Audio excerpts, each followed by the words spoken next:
بسم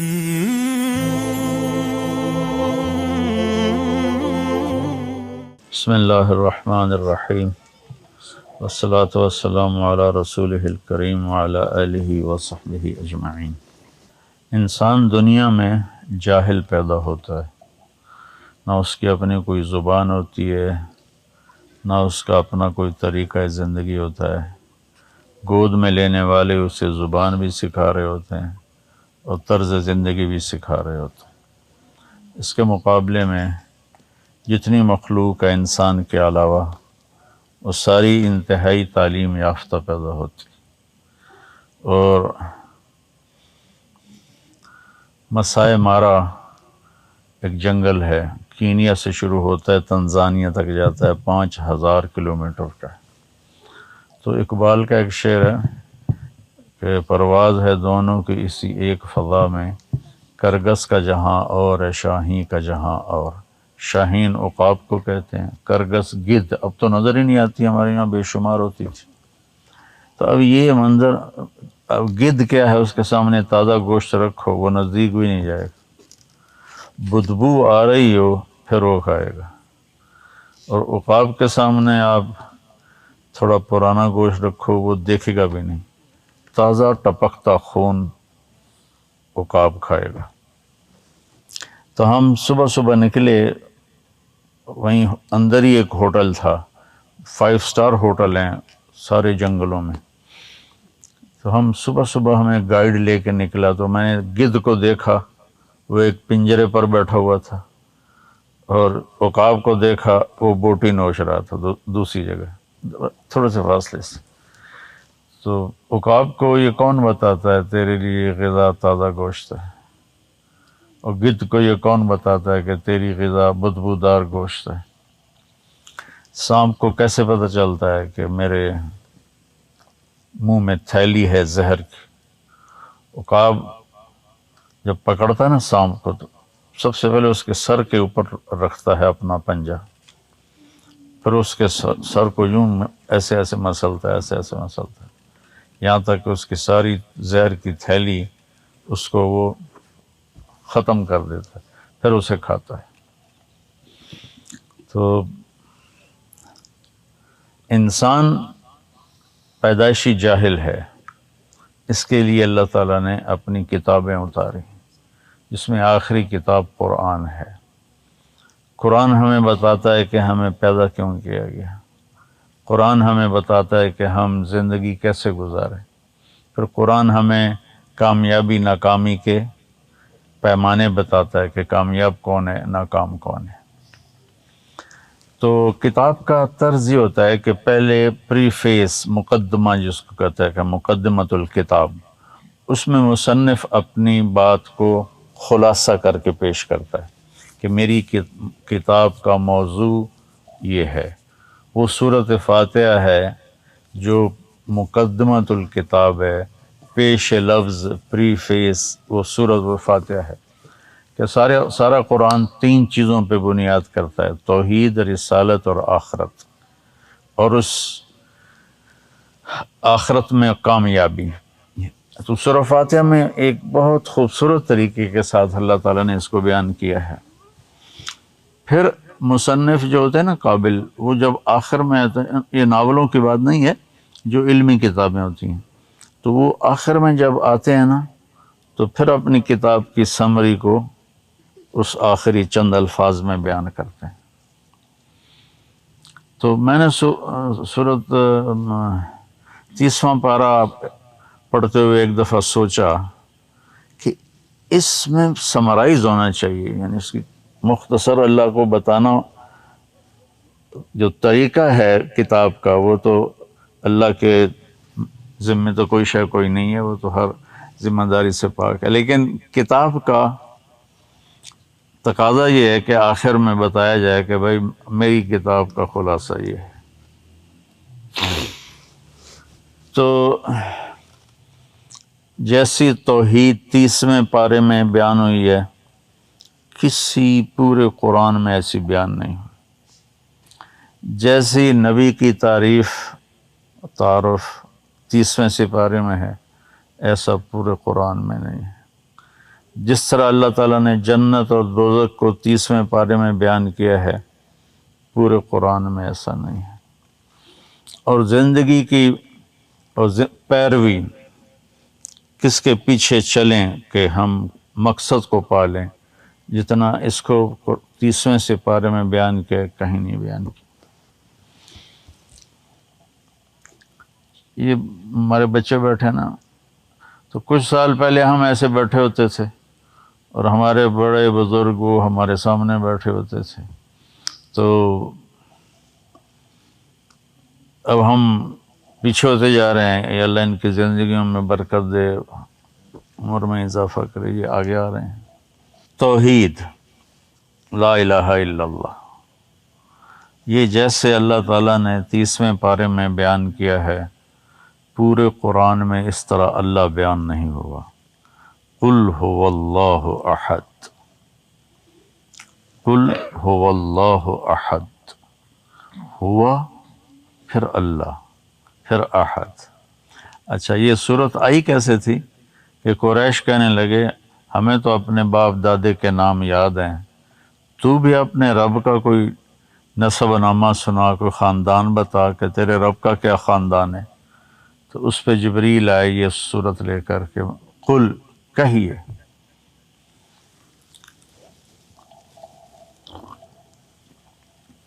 دو سو 27 دفعہ قرآن میں قل آیا ہے۔ یہ آگے پیچھے مجھے عدد ایسے اندازاً کہہ رہا ہوں، یہ سب سے ہیوی قل ہے۔ قل، کہو، ہوا اللہ، وہ اللہ جو ایک ہے، احد اور واحد۔ واحد وہ ہوتا ہے جس کا دوسرا بن سکے، اور احد وہ ہوتا ہے جس کا دوسرا بن نہ سکے۔ تو قل هو اللہ احد، واحد نہیں احد۔ مثلا میں یہ کہہ سکتا ہوں کہ میں اس کرتے کا واحد مالک ہوں، میں یہ نہیں کہہ سکتا میں اس کرتے کا احد مالک ہوں، کیونکہ احد اسے کہتے ہیں جس جیسا کوئی ہو ہی نہیں۔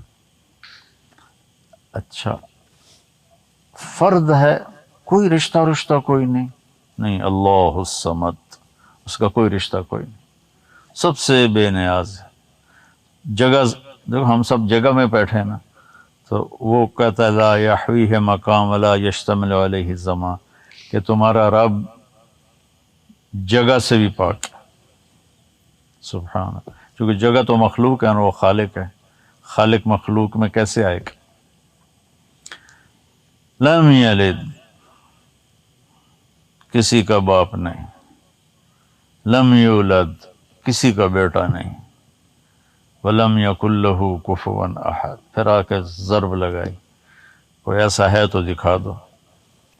تو سورہ اخلاص جو ہے نا، یہ لا الہ الا اللہ کو بتاتی ہے کہ اللہ کتنی بڑی طاقت ہے، جس کے میں حیران ہوں۔ اب دیکھو نا، اندھیرا چھایا ہوا ہے، اور آگے کھیتوں میں چلے جاؤ تو اور اندھیرا ہے، صحراؤں میں جنگلوں میں چلے جاؤ اور اندھیرا ہے، اور وہ کہتا ہے لا یعزب عن ربک من مثقال ذرہ، کتنا ہی کالی رات کا اندھیرا ہو، تیرے رب سے ایک ذرے کے برابر چیز بھی چھپی ہوئی نہیں، کیا نظر ہے اس کی۔ ساری دنیا کے جن اور انسان، مرد عورت، بوڑھے جوان، عرب عجم، چھوٹے بڑے، بیمار صحت مند، اللہ تعالیٰ کہتا ہے اکٹھے ہو جاؤ، مانگو۔ دو آدمی بولیں تو بات تیسرے کو سمجھ میں نہیں آتی، یار کی کر رہے ہو، ہیکتا بولو۔ اور اتنی کائنات بول رہی ہے، یہ جھینگر بول رہا ہے، آپ کو پتا ہے کتنے بول رہے ہیں، کہاں کہاں بیٹھے ہیں، اور اس کو پھیلاؤ 7 بر اعظم پر، تو کہتے ہیں تیرا رب ہر مخلوق پہ نظر رکھتا ہے۔ قل هو اللہ احد۔ توحید کے بعد رسالت ہے۔ اللہ نے پورے قرآن میں اپنے نبی کا بیان کیا ہے، آمنوا باللہ ورسولہ، لیکن جیسا مرتبہ میرے خیال میں کہیں تفسیر سے پڑھ کے نہیں کہہ رہا، اپنے ذوق سے کہہ رہا ہوں، کہ اللہ نے جو یہ بیان کیا نا وَلَسَوْفَ يُعْطِيكَ رَبُّكَ فَتَرْضَى، یہ اللہ کے نبی کی شان میں سب سے بڑی آیت کہ اللہ تعالیٰ اپنے حبیب کی خوشنودی چاہ رہا ہے، ساری دنیا سے کہتا ہے مجھے راضی کرو، اور خود کہتا ہے تجھے راضی کرو۔ جب وہی بند ہو گئی نا آنی، تو قریش کہنے لگے اس کا رب چھوڑ گیا، وَدَّعْهُ رَبُّهُ وَقَلَا، اس کا رب اسے چھوڑ گیا۔ پتہ رکھ تو ایک دن حضرت خدیجہ نے کہہ دیا کہ یا رسول اللہ کہیں اللہ ناراض تو نہیں ہو گیا؟ تو اللہ کے نبی کو اس بات کی ضرب لگی، اپنوں کی بات زیادہ چبھتی ہے نا، تو ایک دم جبریل دوڑے ہوئے آئے۔ جب آپ کو کسی چیز کی وضاحت کرنی ہو اور اگلا ماننے کے لیے تیار نہ ہو، یا اس کی سمجھ میں نہ آ رہا ہو، یا اسے پتہ نہ ہو، تو آپ کا لہجہ نارمل نہیں ہوتا، تیزی آ جاتی ہے۔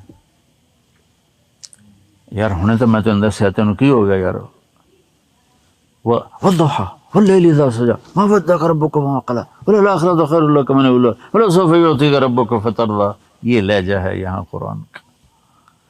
اللہ تعالیٰ جلدی جاؤ میرے محبوب دے دل وچ گل آ گئی، بھجتے جاؤ۔ جب عَمَّ يَتَسَاءَلُونَ، یہ ایسے نہیں عَمَّ يَتَسَاءَلُونَ، عَمَّ يَتَسَاءَلُونَ، جانتے نہیں ہو کس سے پوچھ رہے ہو۔ لہجے میں تکبر ہے، تو یہاں لہجے میں تیزی ہے، اگلے کو راضی کرنے کی۔ وَالضُّحَىٰ وَاللَّيْلِ إِذَا سَجَىٰ مَا وَدَّعَكَ رَبُّكَ وَمَا قَلَىٰ، کہ میرے محبوب کو جلدی بتاؤ مجھے دن کی قسم، رات کی قسم، یعنی ساری کائنات کی قسم، نہ میں آپ پہ ناراض ہوں، نہ میں نے آپ کو چھوڑا ہے۔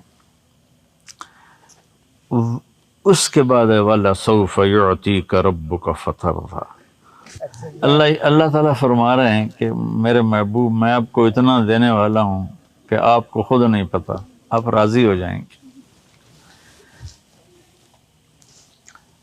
ایک ہوتا ہے وَلَسَوْفَ يُعْطِيكَ رَبُّكَ وَتَرْضَىٰ یا ثُمَّ تَرْضَىٰ، یہ فا ہے، ثم واو، وہ معنی نہیں دے سکتے تھے جو فا نے دینا ہے، کہ آپ کو اتنا دوں گا کہ فوراً خوش ہو جائیں گے، فوراً۔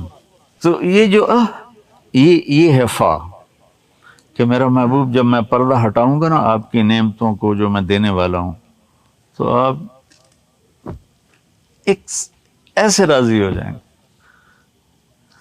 تو ساری دنیا سے تو تقاضا ہے مجھے راضی کرو، اور موسیٰ علیہ السلام سے اللہ نے پوچھا کہ دیر سے اپنا بھاگ کے کیوں آئے ہو؟ تو انہوں نے کہا عجلت الیک رب لترضیٰ، یا اللہ میں اس لیے بھاگ کے آیا ہوں کہ تو راضی ہو جائے۔ اور اس کو اللہ نے الٹ کر کے کہا وَلَسَوْفَ يُعْطِيكَ رَبُّكَ فَتَرْضَىٰ، اور اللہ کی رضا کا مل جانا جنت سے بھی بڑی چیز ہے۔ تو اس لیے میں کہتا ہوں کہ رسالت جیسے یہاں بیان ہوئی ہے، اس سے کہیں بھی نہیں بیان ہوئی، ایک جملے میں فَتَرْضَىٰ۔ یہ پیچھے آئیں، قَدْ نَرَىٰ تَقَلُّبَ وَجْهِكَ فِي السَّمَاءِ فَلَنُوَلِّيَنَّكَ قِبْلَةً تَرْضَاهَا، یہاں بھی فا ہے۔ تو ایک اللہ کو پا لینا، دوسرا اس کے نبی کی زندگی کو پا لینا۔ پھر جنت اور جہنم جیسے یہاں بیان ہوئی ہے وہ کسی جگہ بیان نہیں ہوگا۔ فَذُوقُوا فَلَن نَّزِيدَكُمْ إِلَّا عَذَابًا، کہ چکھو اس عذاب کو، یہ ہمیشہ ہم بڑھاتے رہیں گے۔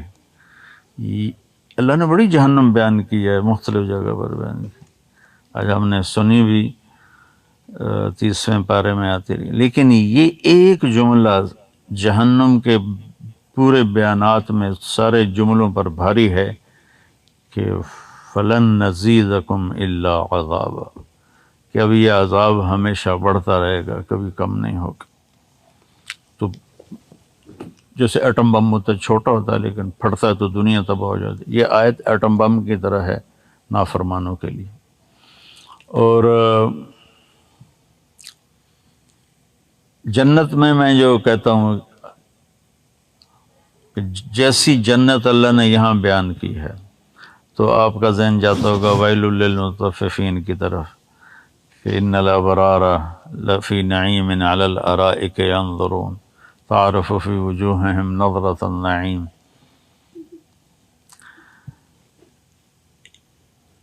اللہ کو پا لینے کے بغیر انسان ادھورا ہے۔ جنت بھی مل جائے نا اور اللہ نہ ملا تو انسان ادھورا ہے۔ جنت کی ساری نعمتیں ہوں اور اللہ کی زیارت نہ ہو، اللہ سے ہم کلامی نہ ہو، تو اللہ کی قسم جنت بے مزہ ہے۔ اس لیے جب انسان کی تکمیل ہے اللہ کو دیکھنا، ساری نعمتیں ہوں لیکن اللہ سامنے نہ ہو، ساری نعمتیں ہیچ ہو جائیں گی۔ تو یہاں اللہ تعالیٰ نے ایک جگہ نا جنت کو کیسے بیان کیا، ایتھا النفس المطمئنہ ارجعی الی ربک، یہ ٹکڑا میں کہتا ہوں جنت کا سب سے خوبصورت بیان ہے کہ اے نیک انسان میرے پاس آ جا، ارجعی۔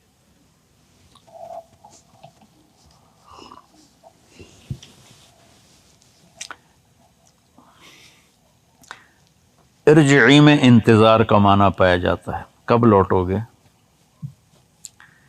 کب واپس آؤ گے، آپ لاہور جا رہے ہو، کب واپس آؤ گے، یہ انتظار کا معنی ہے۔ تو اللہ نے یہاں لفظ استعمال کیا کہ اے میرے نیک بندے لوٹ کے آ جا، رجا لوٹ گانے کہتے ہیں، لوٹ کے آ جا۔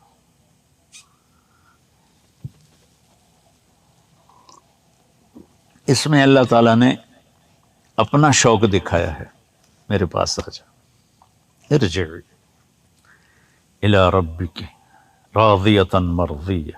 پہلے اپنا ذکر کیا، میں تجھ سے خوش ہو جاؤں تو مجھ سے خوش ہو جائے، ہم دونوں خوش ہو جائیں گے۔ پھر اس کے بعد کہا فادخلی فی عبادی وادخلی جنت، کہ جنت سے بڑھ کر ہے میرا مل جانا، اور اس کے بعد جنت سے بڑھ کر ہے میرے نبیوں کا تجھے پڑوس مل جانا، اور میرے محبوب کا پڑوس تجھے مل جانا، اور پھر آخر میں چلو آ جاؤ جنت میں بھی آ جاؤ۔ تو جیسی یہاں جنت بیان ہوئی کہ اللہ کو پا لینا، اس کے بغیر تو معتزلہ ہے نا کہ اللہ کا دیدار نہیں ہوگا۔ جب اللہ پردہ ہٹائے گا نا تو ایک دم سب کی، اور اللہ سلام میں پہل کرے گا، سلام قولا من رب الرحیم، میرے بندو تمہارا رب تمہیں سلام پیش کرتا ہے۔ تو پھر وہ کہیں گے یا اللہ آج ایک ہماری تمنا پوری کر دے، تو اللہ تعالیٰ فرمائیں گے بولو، کہا ہم دنیا میں تیری عبادت تو کرتے تھے لیکن دل لگا کے نہیں کرتے تھے، ہمیں تیرے حسن کا پتہ ہی نہیں تھا۔ ہماری ٹکریں بھی اللہ کو پیاری ہیں، ہماری ٹکریں بھی اللہ کو پیاری ہیں۔ جیسے ہمارے بچے چھوٹے چھوٹے نماز پڑھتے ہیں تو ہمیں کتنے پیارے لگتے ہیں، تو ایسے ہی ہماری ٹکریں ہیں، لیکن یہ بھی اللہ کو محبوب ہیں نہ پڑھنے سے۔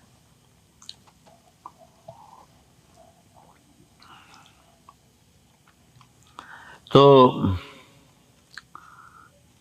اللہ تعالیٰ کی بارگاہ میں عرض کریں گے یا اللہ ہم نے دنیا میں نہ تیری بندگی نہیں کی، آج تجھے دیکھ کر پتہ چلا تو بڑے حسن و جمال والا ہے، ہمیں اجازت دے کہ ایک سجدہ تجھے دیکھ کر کریں، جیسے بن دیکھے کیے تھے کراچی میں، لاہور میں، ملتان میں، تلمبہ میں، رئیس آباد میں، ایران میں، افغانستان میں، ساری دنیا لے لو۔ تو اللہ تعالیٰ کیا کہیں گے، اللہ کہیں گے میرے بندو اب نا رینک چینج ہو گیا ہے، تو اللہ کہیں گے میں آج اپنی زبان میں اللہ کی بات بتا رہا ہوں، ایسے تو وہی ایسے اللہ تعالیٰ کہیں گے رینک چینج ہو گیا ہے، دنیا میں تم میرے بندے تھے، میں تمہارا رب تھا، تو مجھے سجدہ کرنا تمہارے ذمہ تھا، اب یہاں تم میرے مہمان ہو اور میں تمہارا میزبان ہوں، اب میں مہمان سے کامل ہوں، یہ میری غیرت کے خلاف، لہٰذا بس جاؤ موجاں کرو۔ دیکھو یہ چند دن کی زندگی ہے، مر جانا ہے۔ یہ نماز ہمیں جنت میں نہیں ملے گی، روزہ ہمیں جنت میں نہیں ملے گا، تلاوت ہمیں جنت میں نہیں ملے گی، اللہ کے سامنے سجدوں میں پڑ جانا یہ ہمیں جنت میں نہیں ملے گا۔ وہاں تو صرف اپنے نفس کی خواہشوں کو پورا کرنا ہے، کلوا واشربوا ہنیئا بما اسلفتم فی الایام الخالیہ۔ تو ان دنوں کو اللہ نے نماز ایک ایسی چیز بنائی ہے جس کے لیے سارے کام چھڑوا دیے، روزہ رکھو، سارے کام کرو، حج کرو، جاؤ بازار سے خرید و فروخت کرو،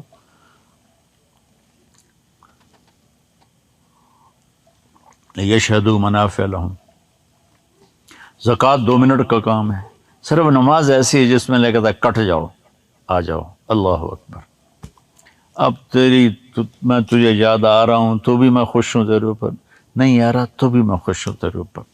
تو اللہ نے اپنے نبی سے نا نماز کا لیول مانگا ہے۔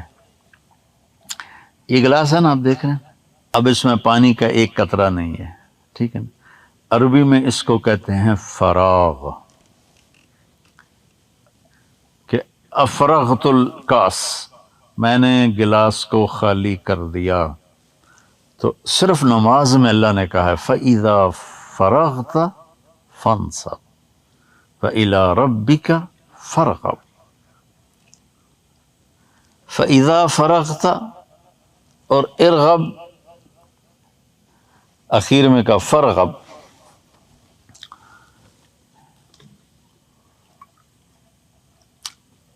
اب علماء کہتے ہیں اللہ تعالیٰ اپنے نبی سے کہہ رہا ہے کہ دل کو فارغ کر کے میرے پاس آ، تو اللہ کے نبی کے دل میں تو اللہ کے سوا کوئی اور تھا بھی نہیں، تو پھر اللہ کیا کہہ رہا ہے؟ ویلا ہو گیا کہ اللہ کے نبی میں، اللہ کے نبی کے دل میں انسانیت کا غم تھا بے حد، اور کڑن تھی زبردست، ہر وقت اس میں تڑپتے تھے۔ تو اللہ تعالیٰ نے کہا جب تو نماز کے لیے آئے نا تو یہ کڑن بھی ختم کر کے آیا کر۔ اور جیسے کوئی کاروباری گھر جا کے کاروبار کے بکھیڑے چھیڑ کے بہ جائے، اتنا نقصان ہو گیا، اتنا نقصان ہو گیا، تو بیوی آکھے گی کوئی میرے واسطے بھی گل چھڑ، تینوں اپنی دکان دی اندر گھر آ کے بھی دکان دی پئی ہوئی، تو میرا مالک کہتا ہے کہ میرے بندے میرے لیے فارغ ہو گیا کر۔ اور فارغ سے یہ تھا کہ تیرے دل میں جو انسانیت کا غم ہے نا، تھوڑی دیر کے لیے اس کو بھی بھلا دے، اور بس تو اور میں آپس میں باتیں کریں، میں سنوں تو سنائے۔ تو نماز کو اللہ تعالیٰ نے یہاں بہت بڑے درجے میں بیان کیا ہے۔ پھر اخلاق، تزکیہ تو نفس کا مطلب ہوتا ہے اخلاق کا بہتر کرنا۔ تو پورے قرآن میں اللہ نے جتنی قسمیں اس پہ اٹھائی ہیں کسی چیز پر نہیں اٹھائیں۔ والعصر ایک قسم، والضحى واللیل اذا سجى 2، واللیل اذا یغشى والنہار اذا تجلی وما خلق الذکر والانثى 3، والسماء ذات البروج والیوم الموعود وشاہد ومشہود 4، اور والفجر ولیال عشر والشفع والوتر واللیل اذا یسر 5۔ 11 قسمیں اللہ نے اس بات پہ اٹھائی ہیں کہ اپنے اخلاق اچھے کرو گے تو کامیاب ہوگے، ورنہ نہیں۔